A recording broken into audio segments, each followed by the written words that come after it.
This is the RADNOR Report. With Ashley Bennett, Jeremy Rome, Lucy Bale, and Stephen Fay. Weather with Christopher Yao, Real View with Dylan Avnet, and Michelle Gorson, Rad Sports.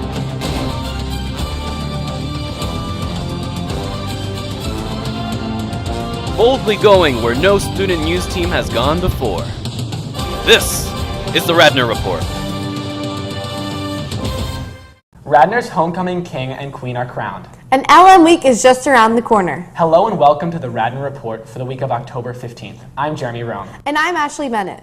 We'll have those stories and more later on the show, but topping the RADNOR beat this week, 3 decorated military veterans, a 2-time Emmy Award-winning writer, and actor Tom Wilson will be inducted into the Radnor High School Hall of Fame alongside 5 other distinguished alumni. The ceremony and brunch will take place on Saturday, November 10th at 10 a.m. in the Villanova Conference Center. Let's get to know these inductees a little bit better.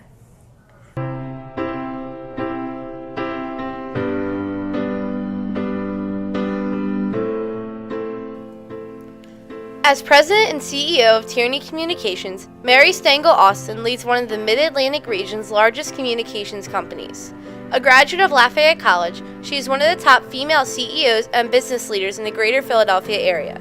Her contributions to the community are substantial. She has served as United Way campaign chair for Southeastern Pennsylvania and on its board of directors. She has received numerous accolades and awards for her civic and charitable endeavors. An alumna of Brown University, Diane Corman-Levy earned a graduate degree in physical therapy from Northwestern University. She was moved by the plight of the homeless while working in Philadelphia. As a result, she founded Hands of Hope, a student-led physical therapy clinic for the homeless, and Journey Home, a nonprofit organization. She continues to demonstrate her devotion to building strong neighborhoods by strengthening families through her work as an executive director of the Federation of Neighborhood Centers. Doug Deach made an indelible mark in the annals of Radnor soccer. As one of Radnor's first great players, he served as a catalyst for the growth of soccer in the township. He was recognized as a first-team high school player at the Central League, state, and regional levels.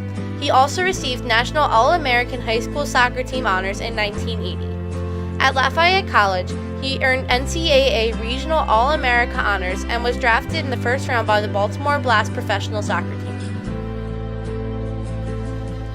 A graduate of the University of Pennsylvania, Roy Neal was an NBC News correspondent, producer, and executive from 1952 until he retired in 1986. He was an authentic television and radio pioneer, credited with developing many of the techniques in use today. Recognized as a leading news expert in the aerospace field, he covered all of the Mercury missions from Cape Canaveral and the Gemini, Apollo, and Space Shuttle flights from Johnson Space Center in Houston.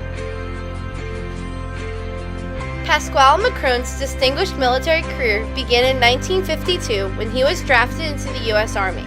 He rose from the rank of private to brigadier general. He went on to command and staff positions in the U.S. Army and Reserves and served as Deputy Adjutant General Army in the Pennsylvania Army National Guard.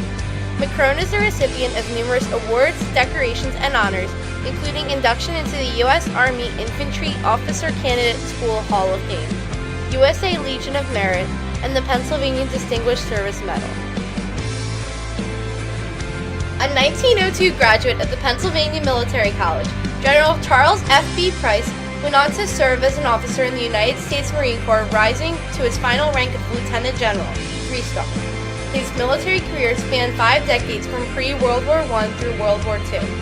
His major contribution to the success of the offensives in the Pacific theater during World War II made possible the seizure of the Gilbert Islands from the Japanese and thereby opened the Pacific to the U.S. forces.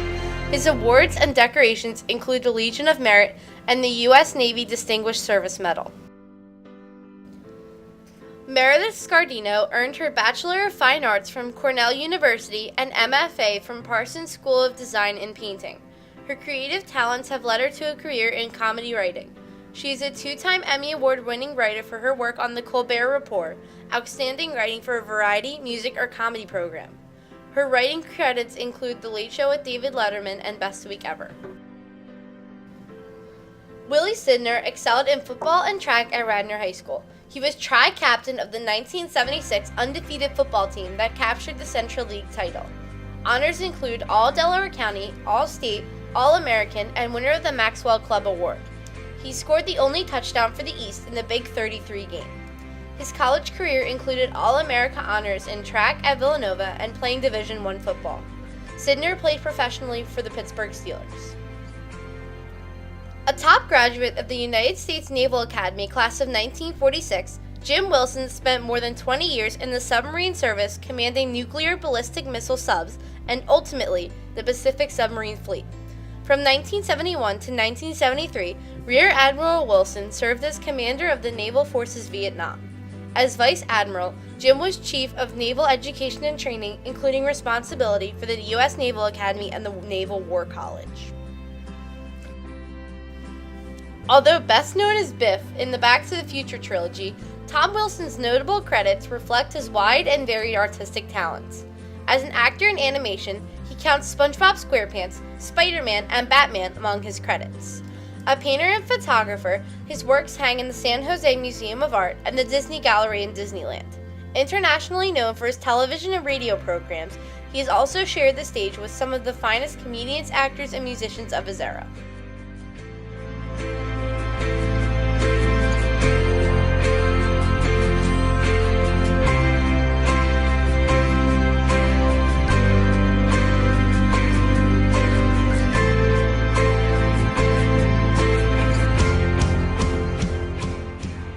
Tickets for the Hall of Fame brunch and ceremony can be purchased through Skip Shoemaker, whose contact information is listed on your screen. Tickets are $40 per adult and $20 per child. The registration deadline is Wednesday, October 31st. All inductees are anticipated to attend the ceremony. Radnor Middle School 8th grader Michael Sidneys won an $1,100 prize in an essay contest. Any male over the age of 13 could submit a 250-word essay about the significance of golfing with an important male in their life. Michael wrote about his father's emotional recovery from heart surgery. He will now enjoy an all-expense-paid entry into the 3-day father and son team classic golf tournament in the famous Myrtle Beach, South Carolina. The prize is valued over $1,100. Congratulations, Michael. Despite the rainy weather, Radnor High School's football team and the cheerleading squad happily supported the 10th annual Buddy Walk and Family Fun Day on October 7th. The events benefited the Trisomy 21 program at the Children's Hospital of Philadelphia and the National Down Syndrome Society. In just 9 years, supporters like the RHS students have raised over $1.9 million. I met up with football coach Tom Ryan earlier this week to ask him about this event. And I'm here with Coach Ryan. Coach, how was the Buddy Walk for you and your team? Well, this year was fantastic. This is actually the 6th year that the football team has gone down to Villanova for the Buddy Walk, and the boys really look forward to it each year. We stand out front and we greet all the athletes when they come in, and it's just a great event for the whole school district. What impact do you think it had on your team? Well, we support Matt, who's our manager, and it's exciting the whole day, but then when Matt comes to the front of Villanova and walks through the line of football players, high-fiving them, it's exciting for our guys and actually my staff to see that. And how'd you get involved in this? A member of the community reached out 6 years ago and asked if we'd like to come down, and it went probably from 10 players the first year to now just about the whole team. Do you have any additional comments you'd like to say? No, I just encourage anyone next October, if you see signs for the Buddy Walk, to come out on a Sunday morning, and it's just a great event for the whole family. On Thursday, November 8th, from 7 to 9 p.m., the renowned adolescence expert, Dr. Kenneth Ginsberg, will present insightful, research-based strategies that families can use to help support and guide their children through adolescence. His methods help empower children in feeling successful, having strong relationships, and accepting and protecting themselves. All parents, guardians, and interested adults are invited and definitely should attend. Don't go away. We'll be right back with sports.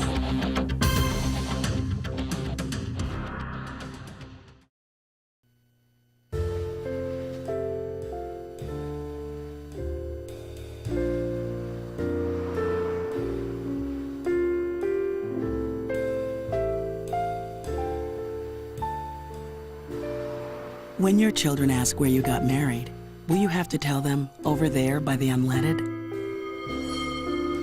When we lose a historic place, we lose a part of who we are. Help protect historic places in your community. Visit nationaltrust.org. Hi, my name is Dylan Avnet, movie critic for Radnor High School. And if you're going to the movies this weekend, I'm going to tell you about 2 movies you should see. Don't go see Taken 2 or don't go see Hotel Transylvania. Those movies are not good. You will not enjoy your time there. What I recommend you see is a science fiction film and a period drama. The first film I'd like to talk to you about is Looper. This is a fantastic sci-fi movie starring Joseph Gordon-Levitt and Bruce Willis.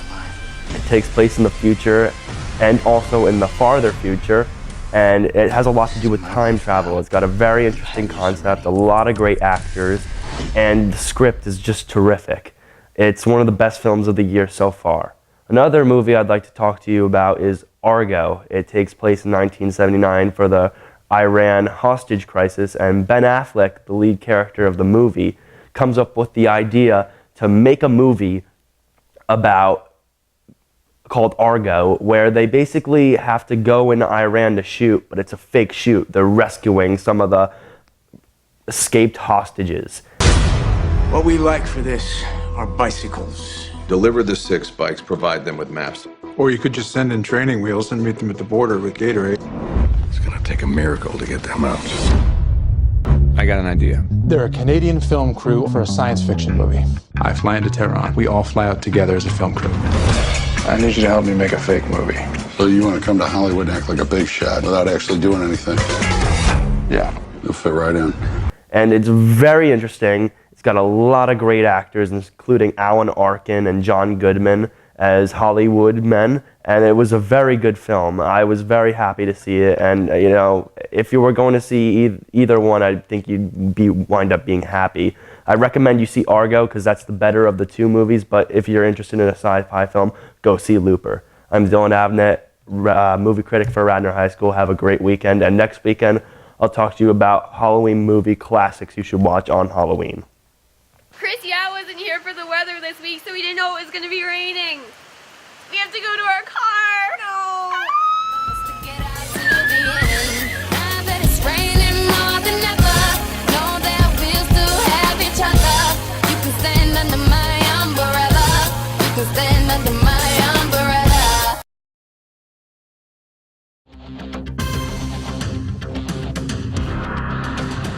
Welcome back to the Radnor Report. We now go to Michelle with Rad Sports. Michelle? Thanks, guys. Well, as you all know, the big homecoming football game was last week against Upper Darby. Although we didn't pull out a win, a great time was had by all. They're coming in from far and wide, filled with team spirit and hometown pride. All fired up from the big pepper rally last night. Hear the marching band playing the fight song. Teams charging the field, ready to get it on. Cheerleaders working up the crowd with all their might. That's what I love about a high school football Friday night. Maybe a small town school, hungry for bragging rights. Give me 4th down and 1 to go, or an 80-yard touchdown throw. Round here it's more than a sport, man, it's a way of life. That's what I love about a high school football Friday night.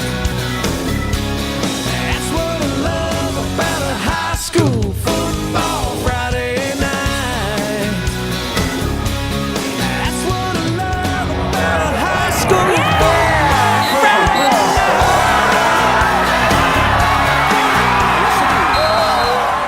Some nights I stay up, cashing in my bad luck. Some nights I call it a draw. Some nights I wish that my lips could build a castle. Some nights I wish they'd just fall off. But I still wake up, I still see your ghost. Oh Lord, I'm still not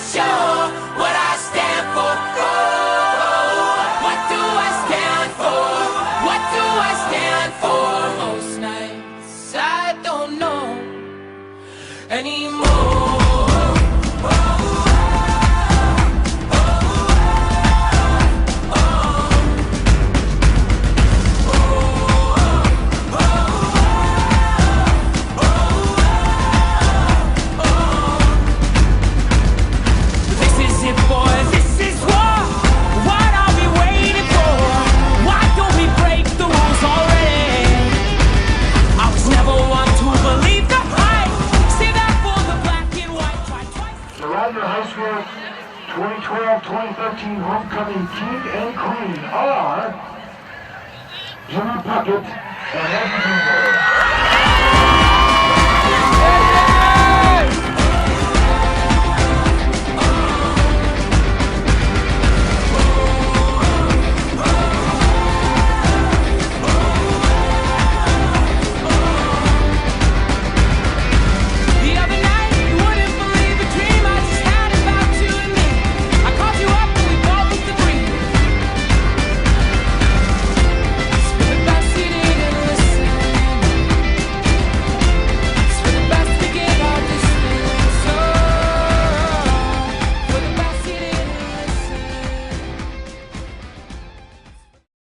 Congratulations, Abby and Jimmy.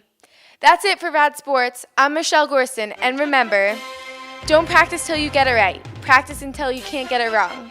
Back to you. Thanks, Michelle. And now that homecoming is over, the high school turns its focus to the greatly anticipated LM Week. Students are planning their hallway designs, rehearsing their dances, and planning their Spirit Week outfits. This year's dress-up days are Monday, Pajama Day, Tuesday, USA Day, Wednesday, Wacky Wednesday, Thursday, 80s Day, and Friday is LM T-shirt or School Colors Day. With the theme of Harry Potter, this year's rally is sure to be one to remember. Radnor Township firefighters treated students at the Ithan Elementary School to an informative assembly to celebrate Fire Safety Month. They talked with the students about the importance of having 2 exits out of their homes, setting up a meeting place outside, and practicing fire drills with their families. The children got to see what fully suited firefighters look like. They were surprised when they realized one of Ithan's very own, Miss Walton and Miss Rube, were dressed up under the suits. Students were shown that under all of the special gear, firefighters are just regular people there to help us. The grand finale of the assembly was a chance to check out Radnor's new ladder pump truck. What an exciting day. Radnor High School senior Christopher Merkin wrote an article about his memories of 9/11, which was published in the September issue of the Mensa Bulletin. Reporter Ellen Francis met up with Chris to talk about this accomplishment. Thanks, guys. So, Chris, this is a pretty big accomplishment. So tell us how you feel about this. It's pretty exciting. The Mensa Bulletin is the magazine for National Mensa, which is an organization in the U.S. You have to have an IQ in the top 2% to get in. And they only have 30 submissions a year that they accept for authors, and they've never had a teenager accepted before, so that was pretty exciting. And I actually made the cover above the annual foundation report, I was surprised to see that. It was kind of a nice little boost there. Surprise! Very, very surprised, yes. And it was an honor. I had written this in 2011 for the 10th anniversary of 9/11, and I submitted it to the editor-in-chief then. And he said, this is a great piece, but we're going to hold it, and maybe we'll run it next year. Good luck. And I kind of took that as a brush off. I assumed that was just, he was being polite and they weren't going to run it. And then I got an email in early July saying, well, we're running your article in September. We need a bio and a headshot by the end of the week. So that was pretty exciting. And I got an advance copy of it, and here it is. So I was very excited and honored to be published. Wow. Well, congratulations. We're all really proud of you. Thank you very much. Okay, back to you guys. A dedicated group of Ithan Elementary School parents and children gathered at the school's bird blind for a cleanup on September 29th. They celebrated the first ever Green Apple Day of Service, meant to be a day where parents, teachers, students, and advocates from around the world come together to help make schools healthier and more sustainable places. According to the initiative's website, more than 1,200 projects from 29 different countries took place on the day. The Center for Green Schools at the U.S. Building Council coordinated the effort. The Ithan event was organized by the PTO Green Committee. That about wraps up for this week's edition of the Radnor Report. For Michelle, Ellen, and all of us here at Rad TV, I'm Ashley Bennett. And I'm Jeremy Rome. Make sure to catch up on everything that's going on at rtsd.org. Have a great weekend and an even better week. See you next time.